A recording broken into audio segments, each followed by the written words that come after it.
At ito na yung final output mga sir. Natapos na natin yung full clean rewiring tapos loaded na accessories. So binuksan na natin lahat. Naka-hazard, halogen pa yung bulb nito mga sir. Tapos naka-high ang headlight, naka-park light, mini driving light na 70 watts. So yan, sabay-sabay ang konsumo, walang kakurap-kurap yan mga sir. Stable ang kuryente. So partida pa mga sir, hindi pa natin bubuhayin ng makina. So yan, nakailaw, bubusina tayo. Loud horn mga sir.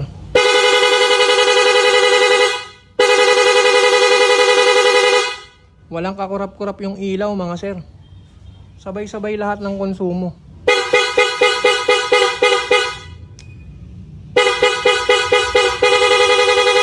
Tapos yung tunog ng busina mga sir, solid na solid. So napakaganda ng pagkakagawa natin sa wiring na to. Magandang umaga sa inyo mga sir. Another wiring setup na naman tayo. So meron tayong client na dumayo sa atin galing pa ng Lucena, Quezon Province mga sir.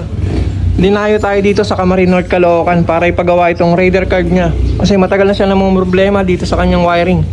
Kung mapapansin nyo, sobrang kalat, parang pugad na ng ibon mga sir.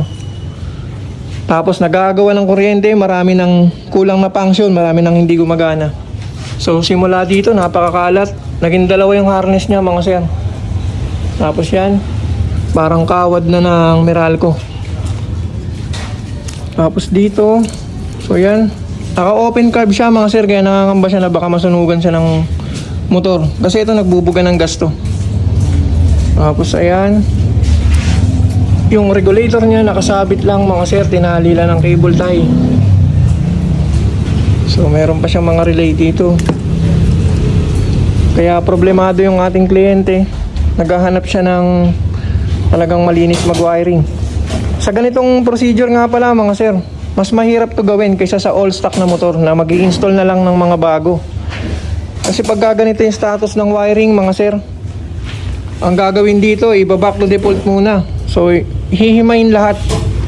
Yung itong wire harness niya mga sir, hihimayin natin yan kasi i-check natin yung condition ng mga wire. Para masigurado natin na walang magiging loose connection kasi minsan may mga putol-putol yan na wire dahil dun sa ginawa ng mga ibang electrician. So mas matrabaho ang rewiring mga sir kaysa mag-install ng panibago. Kaya ito, matagal na oras ang kakainin na ito mga sir. Minsan kulang pa ang 8 oras sa paggawa ng ganitong unit. Nga pala ang gagawin natin dito, full clean rewiring setup tapos install ng mga ating full package. So meron siyang dating MDL. Yung ganito mga sir, mahinang MDL lang to. Ang ipapalit natin dyan, Zenlo X1 GT 70 watts mga sir. Solid na solid yung MDL na yun.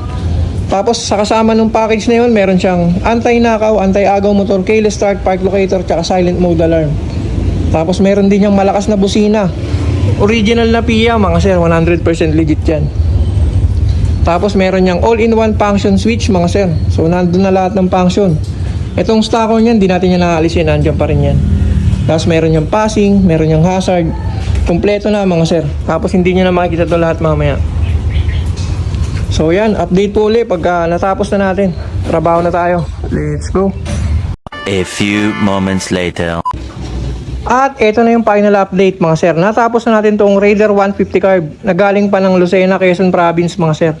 Dinayo niya tayo dito sa Camarinos North, Caloocan para ipagawa itong problema niya sa wiring dito sa Raider carb niya. Kung kanina mga sir, punong-puno yan ng wire dito. Parang pugad siya ng ibon. Ngayon parang all stock na lang siya. Sakit na lang yung nakalabas mga sir. Fully loaded ng electrical accessories mga sir. Halos lahat nandito na sa unit na to. Pero nagawa natin na malinis at maayos. So yan, flat pa rin siya. Kasi kanina halos nakatingala na yung headlight kasi punong-puno dito. So yan, flat na flat. Working pa rin yung stock horn mga sir, hindi natin yung inalis. Inistallan din pala natin to ng ating fully loaded setup mga sir. Meron siyang MDL na malakas, Zenlo X1 GT mga sir, kasama yan sa ating package. At ito mga sir, papakita ko sa inyo kung paano natin dinali yung wiring nito. So yan, one line setup lahat mga sir. Nawala na yung mga salasalabat niya dito kanina. Napakalinis. Ang mga ginamit natin ng wire dyan mga sir, puro Japan wire. So pang kotse mga sir, manipis lang yung balat pero yung laman niya sobrang kapal. Maraming strands, tsaka 100% copper. Tapos hinihinang natin yan mga sir. So yan, kung makikita nyo, pwede sa maselan mga sir. Ayan, simula dun sa headlight, napakalinis mga sir. Tapos dito sa battery, may kanya-kanyang linya lahat. Kung mapapansin nyo yung kanyang negative, dalawang wire niyan mga sir. Pag tayo gumagawa, hindi natin yung tinitipid sa materyales mga sir. So itong negative niya, dalawang wire ang laman yan. Yung isa tumakbo sa loud horn, tapos yung isa sa ilaw, sa MDL mga sir. So may kanya-kanya silang negative. Hindi siya kakapusin ng negative. Sa positive mga sir, ganun din. Dalawang line din yan, tapos tumakbo yan sa ating fuse box. So may fuse ang MDL, may fuse ang loud horn mga sir. So balanse ang positive at negative, parehas malakas. So ayan yung pagkakagawa natin mga sir. Ininstalan din natin to ng ating two-way alarm system, anti-nakaw, anti-agaw motor, keyless start, park locator at silent mode alarm mga sir. So yan, kahit fully loaded siya ng accessories, nagawa natin na ganito kalinis. Naka full wave din pala to mga sir. Pero itong full wave niya, dati na to, nirewire na lang natin. Original naman yung kanyang regulator, kaya hindi natin pinalitan. Ang isa sa nilagay natin, original PIA loud horn mga sir. So yan, testingin natin. Kinonvertan din pala natin to ng Honeywell Switch version 2, all-in-one function mga sir. Tapos kinonvert natin yan as plug and play. So hindi natin sinira yung stock socket. Pagka gusto niya magbalik sa stock switch mga sir, walang magiging problema. Plug and play mga sir. Tapos ang nilagay natin na MDL switch mga sir, hindi yan budget made. So yan, original Senlo yan mga sir. Tapos waterproof yung likod, pati yung harap may rubber siya. So ito, testingin na natin. Stock horn. Solid na solid tumunog mga sir, kahit patay pa yung makina. Ito naman yung kanyang loud horn. Solid na solid ang buga mga sir, kahit patay yung makina. Ibig sabihin lang nun, maganda yung pagkaka-wiring. Walang agawan ng kuryente. Meron din tong rapid horn mga sir. Napakalakas ng busina. Ito naman yung MDL. So yung low niya puti. Aayusin pa natin yung buga ng ilaw mga sir. Ito yung high. Meron yung passing. Kahit nakapatay ang MDL, low may passing. Naka-high may passing. Meron yung hazard mga sir. Patay ng park light, patay ng headlight, mas may signal lights. So ito mga sir, okay na tong Raider 150 na to. Buuin na natin lahat ng kaha, tapos testingin natin lahat na bukas yung mga loads. Let's go. At ito na yung final output mga sir sa ginawa natin na Raider 150 carb. So yan, binuksan na natin yung kanyang hazard. Naka-high ang headlight, naka-park light. Buksan din natin yung mini driving light. 70 watts mga sir na Senlo. So check nyo yung kuryente mga sir, walang kakurap-kurap ang ilaw. Sabay-sabay ang konsumo, nakapatay pa ang makina mga sir. Bubusina tayo.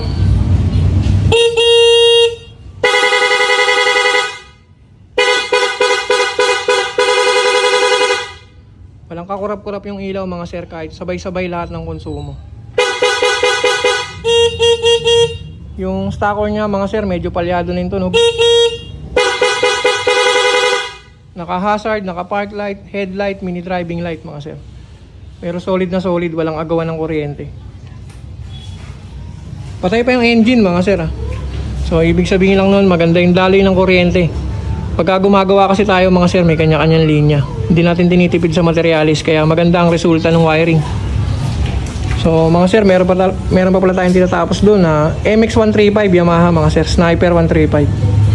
Sa mga gusto magpagawa mga sir, kahit anong motor, kahit anong unit, gumagawa tayo, luma man o bago. Pero by schedule lang mga sir, hindi tayo tumatanggap ng walk-in para sa quality control. Ito mga sir, dumating to alas 10, natapos tayo.